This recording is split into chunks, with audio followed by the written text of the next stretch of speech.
प्रणिशा किचनमध्ये आपलं स्वागत आहे। आज आपण देवडांगर भोपळगाऱ्या कशा बनवायच्या ते पाहणार आहे। हे बघा, मी आहे ना हे भोपळा असा कापून घेतला आहे। आता याला मी किसून घेणार आहे। हे पहा, अशा प्रकारे आहे ना हा भोपळा किसून घ्यायचा। आपला भोपळा किसून झाला आहे। मी बरोबर भोपळ्याप्रमाणे जेवढं गूळ लागतोय तेवढा किसून घेतला आहे। ही इलायची पावडर आणि थोडी सुंठ पावडर घेतली आहे आणि थोडं साजूक तूप घेतलं आहे। आता हा भोपळा कसा परतायचा ते मी तुम्हाला दाखवते। 2 चमचे साजूक तूप घेतलं आहे। हे चांगलं गरम होऊन द्यायचं।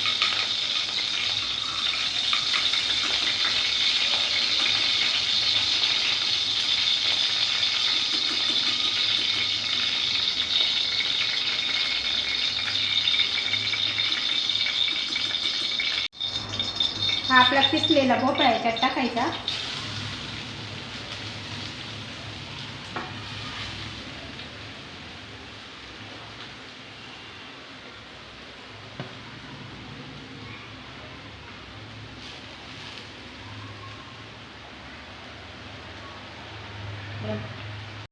हे पहा, आता हे ना असं परतू घ्यायचं याच्यात।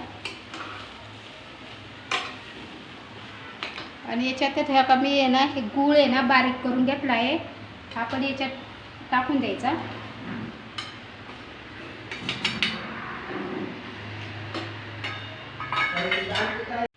हे पहा, आता मग ही इलायची पावडर आणि थोडी सुंठ पावडर मी यात टाकणार आहे।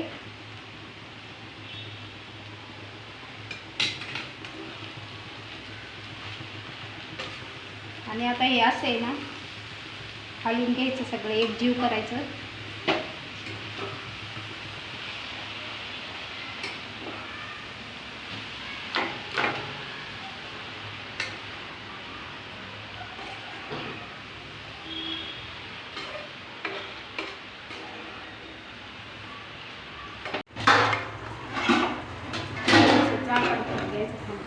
हे पहा, आता गूळ आपला याच्यात विरघळत आला आहे। हे ना थोडंसं झाकण ठेवायचं 5 मिनटं।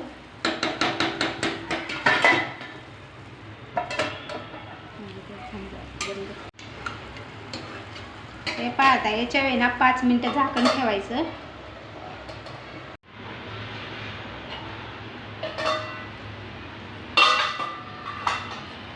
हे पहा, आता हा भोपळा आपला छान शिजलेला आहे।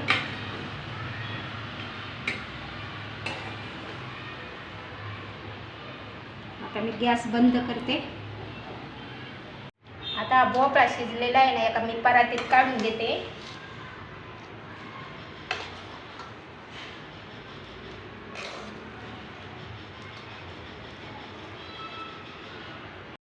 पहा, आता हे ना मी थंड होऊन देणार आहे 5 मिनटं।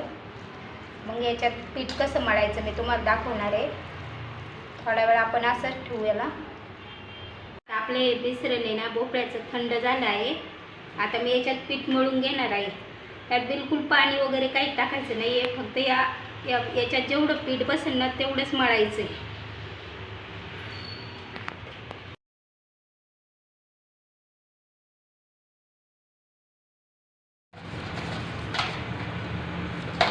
पहा, आपलं पीठ मळून झालं आहे। जेवढं मी त्या भोपळ्यात बसलं तेवढंच हे पीठ मळलं आहे। छान असा गोळा तयार केला आहे। लय घट्ट पण नाही, लय पातळ पण नाही। आता मी ना हे 10 मिनटं असंच झाकून ठेवणार आहे। मग दाखवणार तुम्हाला पुऱ्या याच्या कशा बनवायच्या। पहा, आपलं हे पीठ छान असं मऊ झालं आहे। मी अशा गोल गोल थोड्याशा लाट्या बनवून घेतल्या आहे। आता मी याच्या ना पुऱ्या लाटणार आहे। पहा, थोडंसं तेल लावून घ्यायचं याला, छान अशा गोल लाटायच्या।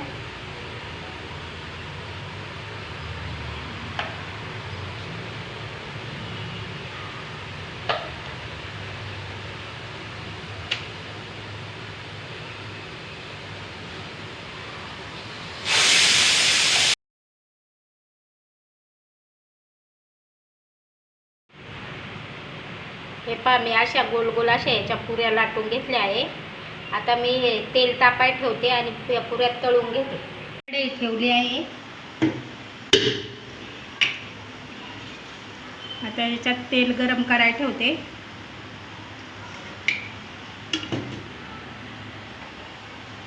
ते तेल चांगलं गरम झालं ना मग आपण याच्यात पुऱ्या तळून घेणार आहे. हे पहा आता आपलं तेल छान गरम झालं आहे. मी आता हे पुऱ्या सोडणार आहे.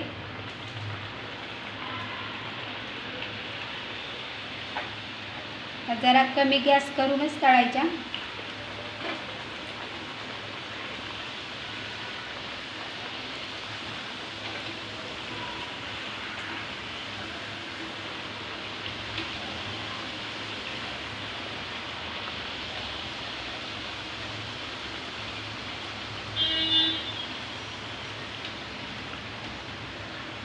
अशा लालसर भाजतोपर्यंत तळून घ्यायच्या मस्त.